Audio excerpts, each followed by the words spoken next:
My friends and I decided to go trick-or-treating this year. We were teenagers that wanted some candy and to TP houses.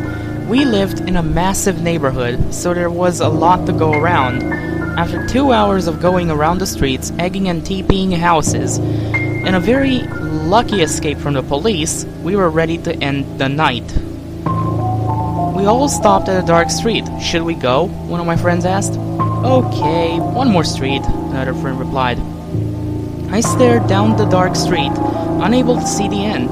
There was something odd about this street, like it didn't belong. The houses were completely different from the ones in the neighborhood. The houses looked abandoned. There was no lights in the streets or in the houses. I got a bad feeling about this, guys, I said.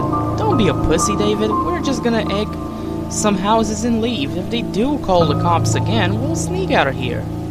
This place is freaking pitch black, my friend replied. We walked down the cold black street, joking around and telling ghost stories as I couldn't help feeling watched. Houses looked very different and didn't look stable. I knew something was up. I just knew it. The light from the other street began to become dimmer and dimmer. Okay, here. We took a bag full of eggs and toilet paper. We were just cursing and having fun. I almost forgot to be worried. Crack. A loud noise echoed in the street. What was that? Everybody hide now, my friend yelled. I saw all my friends scramble around the block. I hid behind a rusty trash can, looking over the edge. I couldn't see anything because it was so dark. I could only see a blue outline of a house. I took out my phone for some light. No signal at all on my cell phone. Didn't they build over a dozen cell phone towers over the area? I shined my light towards the street. Crack. This time it was even louder. I pulled back and looked over again. All my friends were there, standing in the middle of the street. So, what do you think it was? I questioned, walking towards them. They didn't respond. Hello?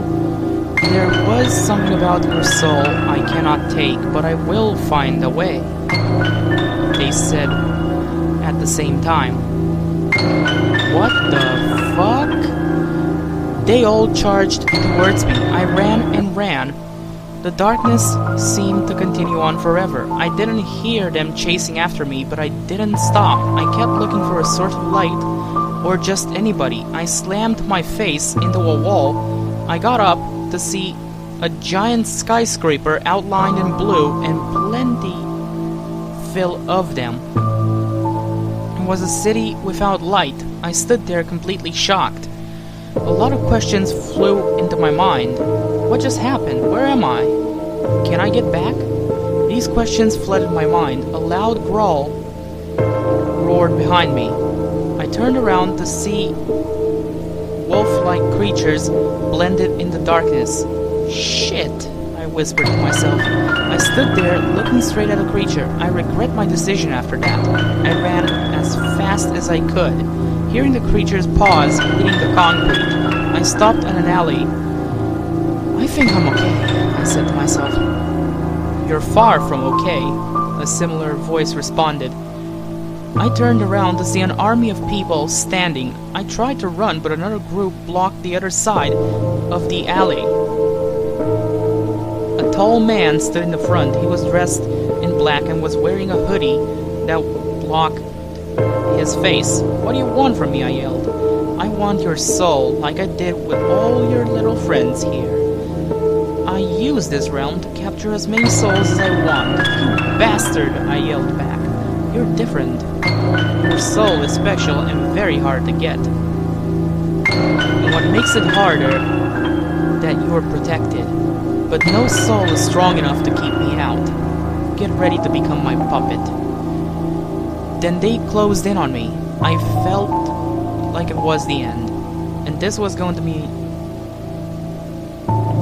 And that I was going to be made his puppet, and I couldn't do anything about it. A stereotypical light shone on me. "Not him again," the tall man said. I woke up in my bed with my bag of candy and leftover eggs from last night. I looked at my digital clock and it read 7 a.m. 11:11. I laid there for a while and wondered if it all was a dream. Whether it happened or not, I'm safe now. I got up to get ready for school, and then I saw a sticky note on my door saying, "I haven't forgotten about you yet."